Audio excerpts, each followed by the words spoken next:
Guys, Bollywood के जैसे ही south Indian film industry को टॉलीवुड कहा जाता है और महेश बाबू टॉलीवुड फिल्म इंडस्ट्री के प्रिंस कहलाते हैं। गाइस, उनका बहुत ही ह्यूज फैन बेस है साउथ इंडियन इंडस्ट्री में। जहां एक और साउथ इंडियन इंडस्ट्री के बहुत सारे एक्टर्स बॉलीवुड में काम करना चाहते हैं, वहीं महेश बाबू बॉलीवुड इंडस्ट्री में काम करने से कतराते हैं, वो काम करना ही नहीं चाहते। उसके पीछे का रीजन जानते हैं? महेश बाबू का यह मानना है कि टॉलीवुड इंडस्ट्री में वो सब कुछ है जो बॉलीवुड फिल्म इंडस्ट्री में है ही नहीं। इवन संभावनाएं टॉलीवुड फिल्म इंडस्ट्री में बहुत ज्यादा हैं और उनका यह भी मानना है कि जब टॉलीवुड में वो प्रिंस हैं तो बॉलीवुड में वो बिगनर की तरह रोल्स के भीख क्यों मांगे।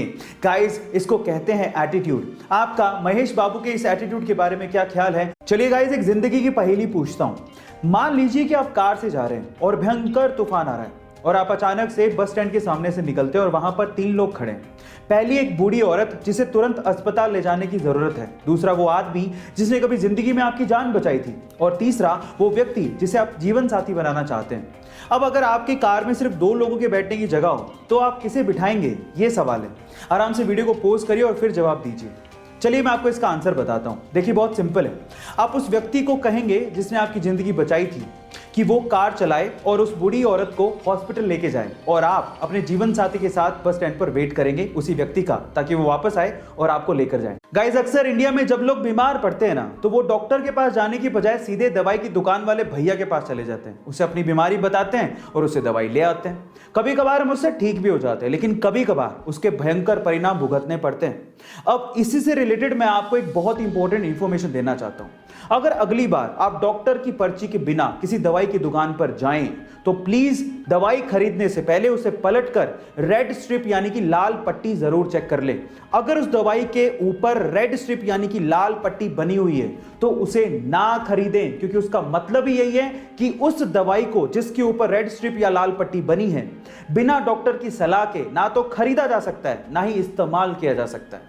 एंटीबायोटिक के गलत इस्तेमाल को रोकने के लिए दवाइयों के पीछे रेड स्ट्रिप यानी कि लाल पट्टियों का इस्तेमाल किया जा रहा है। गाइस, क्या इसके पहले तक इफेक्ट आप जानते थे? गाइस, एप्पल हमारे शरीर के लिए जितने अच्छे होते हैं, उसके बीज हमारे शरीर के लिए उतने ही खतरनाक होते हैं, और उसके पीछे का रीजन है एप्पल के सीड के एक सब्सटेंस से निकलने वाला साइनाइड। जी हाँ गाइस, अगर आपने गलती से एप्पल के सीड्स को चबा लिया या फिर निगल लिया तो उसके एक सब्सटेंस से साइनाइड रिलीज होने लगता है, जो कि हमारे खून से घुलने लगता है। देखिए, छोटी मोटी मात्रा से तो कोई फर्क नहीं पड़ेगा, लेकिन अगर एक इंसान 200 से ज्यादा एप्पल सीड्स को खा लेता है या चबा लेता है तो उसकी मौत भी हो सकती है। इसलिए बेटर यह है कि आप जब सेब खाएं तो उसके सीड्स को बाहर थूक दें, यही आपके लिए अच्छा है। गाइस, अगर आप लोग टीवी के शौकीन हैं तो एक चीज आप लोगों ने गौर करी होगी कि एक मूवी ऐसी है जिसे सेट मैक्स या सोनी मैक्स पे बार बार दिखाया जाता है। सबसे पहले तो आप लोग चैट सेक्शन में उस मूवी का नाम गैस करके बताओ।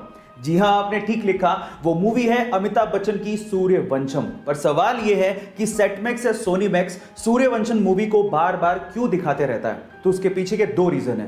पहला रीजन, जिस ईयर में यह मूवी रिलीज हुई थी उसी ईयर में सेट मैक्स चैनल भी लॉन्च किया गया था, और दूसरा रीजन यह है कि सेट मैक्स या सोनी मैक्स ने इस मूवी के अगले 100 सालों के राइट्स उस वक्त खरीद लिए थे, और इसी वजह से इस मूवी को वो बार बार दिखाते हैं। क्या इसके पहले तक के फैक्ट आपको पता था? और अगर नहीं पता था तो चैट सेक्शन में जरूर लिखिएगा, और ऐसे अमेजिंग वीडियोस के लिए यूट्यूब पे हमारे चैनल को सब्सक्राइब कर लीजिएगा।